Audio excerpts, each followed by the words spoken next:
Life एकदम से ही बदल जाती है। लास्ट टाइम जब मैं आप लोगों से मिली थी तो मेरी लाइफ कुछ अलग थी और आज जब मिल रही हूँ सब कुछ बदल चुका है।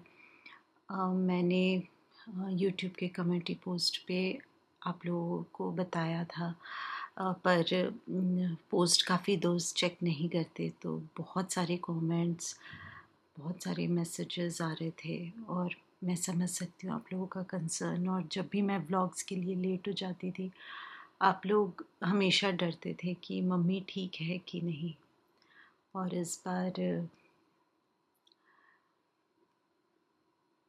मम्मी नहीं रहे हमारे बीच।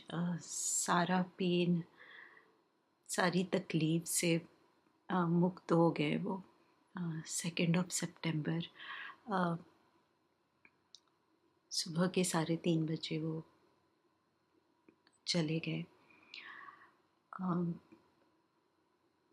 मैंने बहुत ज़्यादा खुल के ये 2.5 साल अपनी ज़िंदगी के शेयर नहीं किए क्योंकि मैं नहीं चाहती थी।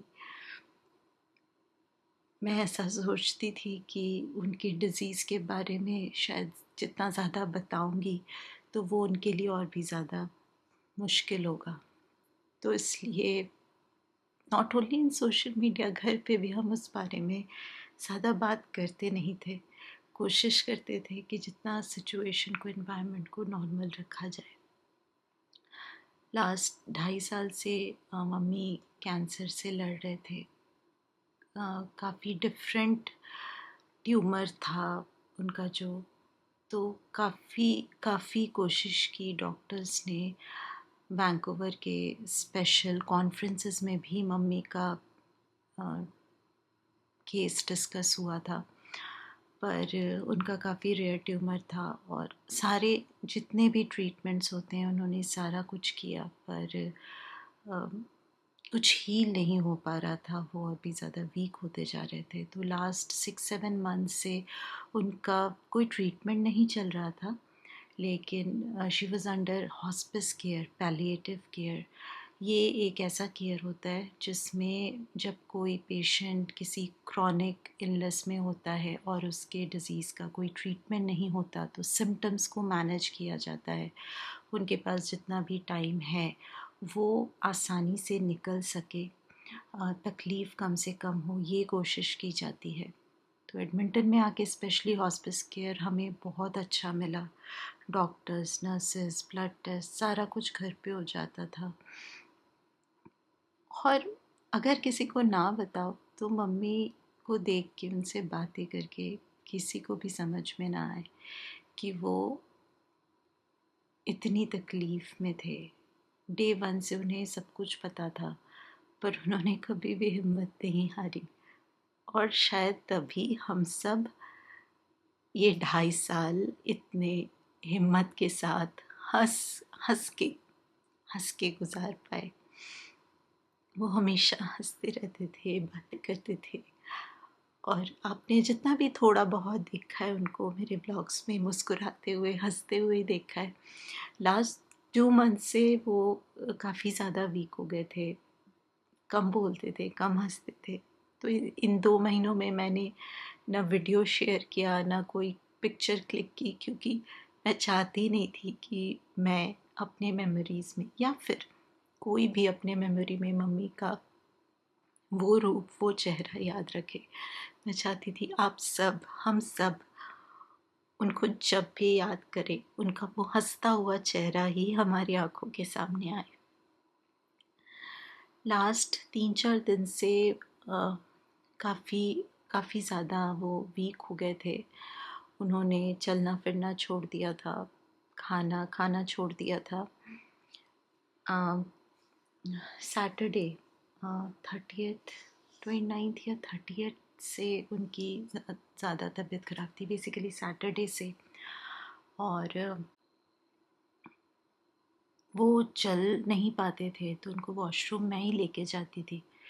तो इसलिए रात को भी ना मैं उनके रूम के बाहर ही सोती थी, नीचे कारपेट पे। संडे रात को भी मैं वैसे ही सोई हुई थी और मुझे अचानक से आवाज़ आई मिडनाइट। उस टाइम तो मैंने घड़ी नहीं देखी, तो मम्मी ने मुझे बुलाया, मुझे आवाज़ लगाई। मैं थैंकफुली मेरी आँख खुल गई, मैं गई। उन्होंने बोला उनको वॉमिट करना है, तो ऑब्वियसली वो उठ नहीं पा रहे थे, लेटे हुए थे। तो मैं जल्दी से भाग के बकेट लेके आई, उनको मैंने अपने हाथों में उठाया। उनका सर यहाँ पे था, उन्होंने साइड होके वॉमिट किया और बस वहीं मेरे हाथों में वो चले गए। पहले तो 10 मिनट मुझे ना समझ नहीं आया, मतलब दिमाग को पता था बट दिल नहीं मानता ना। आप बार बार ये हिला के देखते हो कि शायद शायद बोल पड़े, शायद पलक झपका दे। फिर मैंने अनुज को बुलाया। मैं तब तक, मुझे नहीं समझ में आ रहा था, तो फिर अनुज ने बोला कि नर्स को कॉल कर लो। तो डॉक्टर जब हॉस्पिस केयर में आए थे, उन्होंने तभी बताया था कि जब भी ऐसा होगा तो आपको कोई हॉस्पिटल में फ़ोन करने की ज़रूरत नहीं है, आपको नर्स को कॉल करना है। हॉस्पिस केयर की जो नर्सेज़ होती हैं वो 24/7 अवेलेबल होती हैं। तो सुबह के तब 3:30 बजे ये हुआ और फिर अराउंड 10-15 मिनट्स बाद मैंने फ़ोन किया नर्स को। वो तुरंत आ गए, 10 मिनट्स में ही 4 o'clock तक वो आ गए। और उन्होंने भी कंफर्म कर दिया। एक तो जब आप इंडिया से बाहर हो ना, आपको कुछ नहीं पता होता। वैसे जिस दिन से डॉक्टर आए हैं ना, वो मुझे हमेशा बोलते थे कि आप लोगों ने फ्यूनरल प्लान किया है, बट हिम्मत नहीं होती। मतलब कैसे कैसे किसी के रहते हुए आप वो सारी चीज़ें प्लान करो। काफ़ी बारी मैंने कोशिश की बट मेरी हिम्मत नहीं हुई, क्योंकि यहाँ पे काफ़ी सब कुछ डिफरेंट होता है। थैंकफुली हमारे फ्रेंड्स हैं यहाँ पे, तो अनुज ने कॉल किया और फिर वो आए। फिर और यहाँ पे तो सारा कुछ डिफरेंट होता है, सेम डे होता भी नहीं है, थोड़ा टाइम लगता है। और इंडिया में क्या होता है ना, ऐसे टाइम पे आपके फ्रेंड्स रिलेटिव सारे इकट्ठा होते हैं, तो ये वक्त निकालना थोड़ा सा आसान हो जाता है। पर यहाँ पे आप वही रोज़ के रूटीन काम कर रहे हो, क्योंकि करना ही पड़ेगा ना।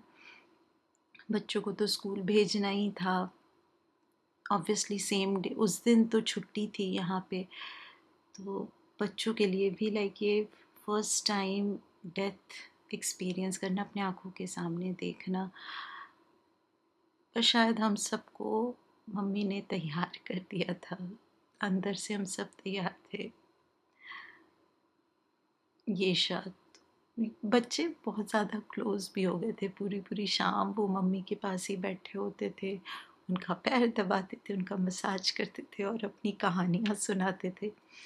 तो बहुत बहुत ज़्यादा थोड़ा मुश्किल था उन लोगों को संभालना, समझाना, बट समझ गए। उन्होंने भी यही बोला कि दीदा बहुत पेन में थे। तो मैंने हिम्मत तो बहुत करी कि आप लोगों से ये बातें शेयर करूं, पर मैं नहीं चाहती थी कि मैं बहुत ज़्यादा रोऊं ये सब बताते हुए। जैसे मम्मी हमेशा हंसते रहते थे, हम चाहते हैं कि हम ये टाइम हंसते हुए ही गुजारे, और जब भी उनके बारे में बात करें हंसते हुए करें, मुस्कुराते हुए करें, और उनको अपने मेमोरीज में हमेशा वो तो रहेंगे ही। अब ऑब्वियसली सब बोलते हैं कि तुम लकी हो कि तुम साथ रख पाई, बट जब 2.5 साल अपने अपने आँखों के सामने किसी को इतने पेन से गुजरते हुए देखते हो ना, वो एक वो समझाया नहीं जा सकता। जो इस चीज़ से गो थ्रू होता है ना, सिर्फ वही समझ सकता है। और हर चीज़ में यहाँ बैठना, यहाँ बातें करना, यहाँ ये करना, लाइक घर के हर एक कोने में मेमोरीज हैं। तो मुझे नहीं पता कि हम नॉर्मलाइज कब तक होंगे, लाइक नॉर्मल लाइफ में चले जाना, अपने डेली रूटीन करना, वो नॉर्मलाइज होना उसे नहीं कहते शायद। क्योंकि वो तो मैं डे वन से कर ही रही हूँ, क्योंकि यहाँ पे कौन खाना बना के देगा रोज़ रोज़, है ना। तो खाना भी बना रही हूँ, घर के काम भी चल रहे हैं। स्लो पेस से ऑफ कोर्स, पर माइंड में 24/7 लास्ट 2.5 years ना मूवी के जैसे आंखों के सामने चलता जा रहा है। आप लोगों ने भी बहुत प्यार दिया, बहुत सपोर्ट किया इस लास्ट 2.5 years में। तो आज मैं आप लोगों को भी थैंक यू बोलना चाहती हूँ। मेरी फैमिली, फ्रेंड्स, बच्चे, अनुज, सब ने, हम सब ने मिल के इस 2.5 साल को जिस तरह से भी जिया है, बहुत कुछ सिखाया है ज़िंदगी में, बहुत स्ट्रॉन्ग बनाया है। क्योंकि ये होना था तो शायद इसलिए ऊपर वाले ने और भी ज़्यादा स्ट्रॉन्ग बना दिया, क्योंकि सारे काम, सारे रिचुअल्स अकेले करना, आपको टाइम नहीं मिलता रोने का। मैं इनिशियली अराउंड शायद 1-1.5 घंटा मैं रोई नहीं। तो बस मैंने सोचा कि आप लोगों को भी बता दूँ। तो बस अपने प्रेयर्स में हमेशा उनको हंसते हुए, मुस्कुराते हुए याद रखना। और मुझे पता है वो जहाँ भी हैं खुश हैं, पेन फ्री हैं। और बस इसलिए कहती हूँ दोस्तों, लाइफ का कुछ नहीं पता। सो ऑलवेज ऑलवेज जिस मोमेंट में आप हो ना, अपने लव्ड वंस को ये कहना मत भूलना कि यू लव देम। ना भी बोल पाओ, अपने जेस्चर से ज़रूर शो करना, और उनके साथ खूब सारी memories banana. Because you never know कि कब आपके पास सिर्फ वो मेमोरीज ही रह जाएंगी। तो ये पिटारा तो पूरा भर के रखना। Take care.